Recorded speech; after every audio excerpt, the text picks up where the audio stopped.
Hello friends, this is Adam with Movie Guy 365, and today I'm going to review the Netflix original film based off the Stephen King and Joe Hill book, In the Tall Grass.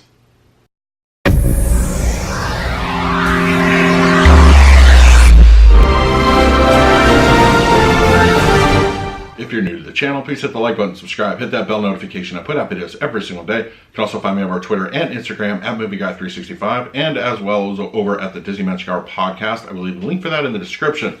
All right, In the Tall Grass is now available on Netflix, and it is based off the book by Stephen King and his son Joe Hill. I personally have never read the book, but I've heard about it, and I was kind of interested to see what a film adaptation would look like. Now, of course, this being Netflix, your quality can go vary by degrees, but I still was anxious to check it out because I like a good thriller, horror story, and mythology that Stephen King typically brings to his books. So, all right, let's jump right in, and just a quick synopsis of the film without any spoilers. So a brother and sister, the sister is actually pregnant and she's deciding if she's going to keep her boyfriend's baby or just give it up for adoption. She's kind of like very unsure about her place in life, and they stop on the side of a road next to an old abandoned church, which is next to a very tall grass kind of field. And the field seems to stretch endlessly, and they start to hear voices from inside. It sounds like a child asking for help. So of course they naturally want to go help this kid, and they enter, but they are unable to leave. Like it just really kind of plays like a metaphysical, endless space kind of thing. So there are shenanigans afoot, of course.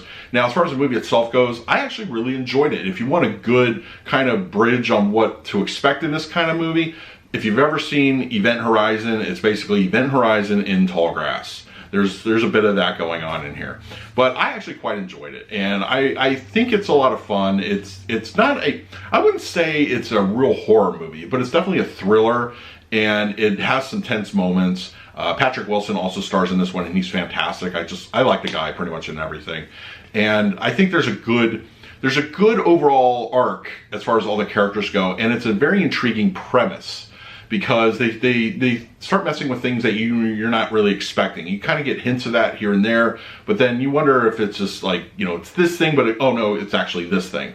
I think for the most part it does work. It's very enjoyable. Now, I really want to talk about how I feel that you should watch this movie. Now, if you have a nice surround sound setup, and you have, of course, your Apple TV or your Roku or something, and you got some good 4K imagery, I would highly recommend watching that, but special emphasis on the audio, because it does support Dolby Atmos, and the Atmos kicks a lot of butt here. There's directional movement that is pretty good throughout the film. It's got not a whole lot of LFE action as far as your subwoofers go, but I think the surround sound is fantastic, and it works. Like, for the nature of the film and what it is, it's a pretty awesome kind of experience. I would highly recommend checking this out, especially if you have the home theater set up and you got a good surround sound. You won't be disappointed. I think Netflix did a great job picking this one up, and I think overall it's definitely worth your time. So let me know in the comments below if you had a chance to check out In the Tall Grass. Let me know what you thought, and in the meantime, please like, subscribe, hit that bell notification. I put out videos every single day. So until next time, this is Adam with Movie Guy 365. I will see you at the movies.